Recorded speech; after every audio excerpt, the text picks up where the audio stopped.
those cool shades and a duffel on his shoulder, Chris returns to his hometown after 8 years. As he walks back home, he sees that one of his friend's mills has been shut down. While checking it out, a car stops and Sheriff Watkins tells him about where to find a job, suggesting a newly opened casino, thinking he is looking for one. Watkins realizes he is Chris, an Army Special Forces veteran after seeing the initials on his bag. Chris reunites with his sister Michelle, mom, and dad. During dinner, Chris tells his family about finding a job since he is back for good. Pete, Chris's nephew, walks in and Michelle tells him about how little he was when Chris left for the army. The next day, when Chris is working on some repair, an RV drives up, and Ray, an old friend, comes out and chats with him. Ray invites him to a football game with some of their old high school friends. Hamilton, also an old classmate, joins them. His family had been one of the town's wealthiest and used to own the mills. Now the mills are shut down and he owns a casino. Hamilton's own friends arrive for the game and it starts off with Chris versus Hamilton's team. The game goes well as a friendly match until Hamilton's team decides to play rough. During the game, Chris notices that his nephew, Pete, is hanging around with friends who are smoking weed. However, the game ends amicably with Booth apologizing for hurting Chris's knee. Hamilton invites Chris to his new casino later in the evening. Pete comes and tells Chris that maybe next time he will win the game. Chris warns Pete not to smoke weed next time, but Pete smirks and rides off. Chris and his friends arrive at the casino and Chris is pleasantly surprised at the ambience. Jay, being a good host, offers them free drinks and women for the night. Chris is whisked away immediately to one of the private dancing booths where the dancer cannot see the person watching her. While he watches a beautiful woman dancing for him, he realizes after a few minutes that it's his old girlfriend Denny. After Denny runs off seeing Chris, he goes out searching for his friends to go back home. He finds Jimmy on the gambling floor and insists Chris to bet. He complies but then sees the dealer switching the dice and using a loaded dice. When he confronts him, the security comes and a fight breaks out. Chris fights them off but more guys come with weapons. Ray tries to help but gets knocked out. Chris is outnumbered and is tasered by the security. When he wakes up, he finds Booth and 3 other guys holding him down. When Chris tries to resist Booth taking his Special Forces chain, he takes a knife out and brutally assaults him, then leaves on the road to die. At the hospital, Michelle is not happy with the sheriff trying to interrogate Chris and asking the doctor for his blood alcohol level instead of finding the culprits who left him to die. Chris comes back home after he gets better and seeing him struggle to walk, Pete jokes with him saying there are some old crutches in the garage. Ray and Pete are by his side, taking care of him and giving him company during his journey to recovery. After his recovery, when Chris is unloading lumber to rebuild the porch on his parents' house, Hamilton shows up and tries to apologize, saying that his guys went too far with what they did to him. He also gives Chris an envelope with cash inside and tells him he wants to employ him as head of security for his casino. Chris isn't impressed and rejects Hamilton's apology and cash. He tells Hamilton he will go to the sheriff and press charges. Chris goes to the station and meets Sheriff Watkins. But when he tells him he wants to press charges for the incident, Watkins tells him the case is closed. He tells Chris that the case has already been internally investigated and that there's no conclusive evidence to prosecute Hamilton's security guards. When Chris tells Watkins that he won't back off, he tells Chris that he is the sheriff and tells him to get out of the building. Later, he rushes to see Pete as he has suffered an overdose. When he confronts one of Pete's friends and demands to know where they get the drugs from, he tells Chris that he gets it from the security guy at the casino. Despite his mom telling him to inform the cops, he drives off in a rage and goes home to get the shotgun, ignoring his father's plea not to do so. In a fury, he drives to the casino and, after a moment of controlling his rage, he leaves the shotgun behind and grabs a lumber instead. He goes inside and begins to smash the slot machines. Hamilton's men try to attack him, but he beats them up. A guy comes with a shotgun but gets his wrist broken instead. Then Booth comes with a shotgun but Chris throws his lumber and knocks the gun out of his hand. A fight ensues between them but Chris knocks him out and takes his chain back. He then throws the lumber through the one-way mirrored window of Hamilton's office. He goes out and drives off but the police come into action and arrest him. His lawyer asks him to take 3 months of house arrest and some community service without standing on trial considering his military record. But he has to plead guilty, or else he will have to do a minimum of 18 years if found guilty. Chris refuses, saying he wasn't wrong.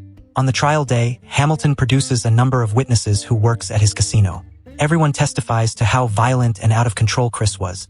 A trained professional who takes out 6 people single-handedly with a piece of wood. After listening to all the testimony, Chris fires his lawyer and tells the judge that he would like to plead his own case.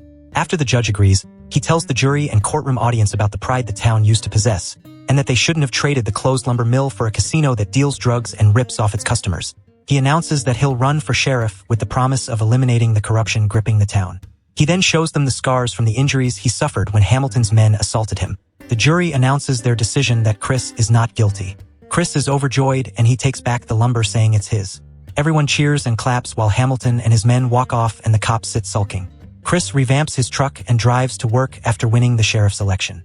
As soon as he reaches, Watkins tells him that his deputies are all reliable and Chris should consider keeping them on.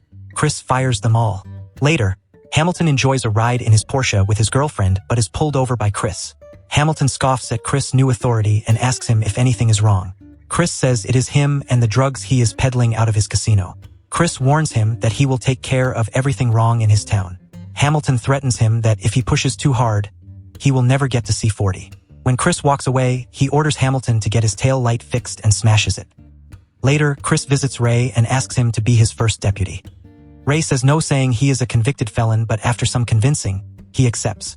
Chris tells Ray he needs his help to learn about how drug supplies work so that they can destroy Hamilton's drug empire. Ray briefs Chris about how the drug world works. First, they need to start with the tweakers and they will give the names of the suppliers. The suppliers will then give the location of the next buy. After dealing with the first two, they go after Booth. Ray frisks him and finds some drugs with him. But Ray hints about finding more drugs in his truck. To get more information from Booth, they spent several hours dismantling and breaking his customized pickup truck into pieces, but they got nothing. Booth threatens them that they are going to get hurt since a lot of people are involved with the drug business. Later at night, Chris comes home to his father waiting for him and is not happy about what he is doing. Chris gives him the shotgun saying he might need it, but he says he has put his gun down long ago. He tells Chris to be careful. At the station, Ray tortures Booth with the megaphone until Chris arrives and interrupts. He gives Ray his shotgun and tell him to go and stay at his house for the night and he will be at the station. While enjoying some games and instant noodles, Denny brings dinner and visits him. He reconnects with Denny and they rekindle their relationship. The next morning, Hamilton orders his men to do it. While Chris and Denny enjoy their morning coffee, his truck suddenly blows up. Booth taunts him, but he sneaks his way to the window. Hamilton goons show up at the station and begin shooting the place up with Watkins leading them. Meanwhile, Ray is still asleep on the couch at Chris's house when he smells something burning. Suspecting something, he goes to the kitchen to check but is shot at his knee by Hamilton's men. Pete attacks him, allowing Ray to make Pete escape. Ray manages to grab a knife and stab the guy. Michelle and Chris's parents are held at gunpoint by two other guys. They hear something downstairs, so one of them goes down to check but finds their man lying on the floor. At the station, the goons are still firing, ripping the walls. With no way out, Chris makes a hole in the floor with his shotgun and gets in there. He gives a gun to Denny and instructs her to make her way out and shoot as he signals. Chris comes back up and goes to Booth, who has been screaming to let him out. Chris asks him to reveal where the drug lab is. To save his own life, Booth tells him it's at the mill, but he gets shot when he gets up to leave the cell. Chris gets back down the floor and takes the position to shoot. As one of the guys tries to throw a bomb, he shoots him dead. The other guys start shooting at where he is, but Chris manages to kill one of them, leaving only Watkins. Watkins goes in and starts shooting the floor. Chris quickly moves toward the hole and signals Denny to shoot. When Watkins gets distracted, Chris shoots him dead. Back at the house, the guy who came downstairs is confronted by Ray, who fatally shoots him with the shotgun. Distracted by the ruckus, Michelle kicks the guy with the gun and he falls down the stairs. Ray and the guy have a shootout but soon run out of bullets. While the guy is loading the bullets, Ray manages to strike him with his shotgun. A fight ensues and Ray overpowers him and punches his face when suddenly Chris stops him from behind. After making sure everyone is fine, Chris goes to the closed-down mill. He scans the inside and finds the meth lab and Hamilton as well. He tells Chris how they used to play hide and seek in the mill when they were kids. Ignoring it, Chris tells him to get up and moves further in. Hamilton gets up and quickly steps on the control, making Chris fall through an opening, but he manages to hang on. Hamilton hits him with a club, but they both fall when Chris pulls him. A fight ensues and Hamilton pushes him out of a door, making Chris fall and dislocate his knee. He runs into the woods while Hamilton grabs an axe and follows him. The two battle it out with Chris using a log to encounter Hamilton's attack. After a brutal fight, both are severely injured, but Chris corners Hamilton and hits him in the knee with a log. Chris finally arrests Hamilton and closes down the casino.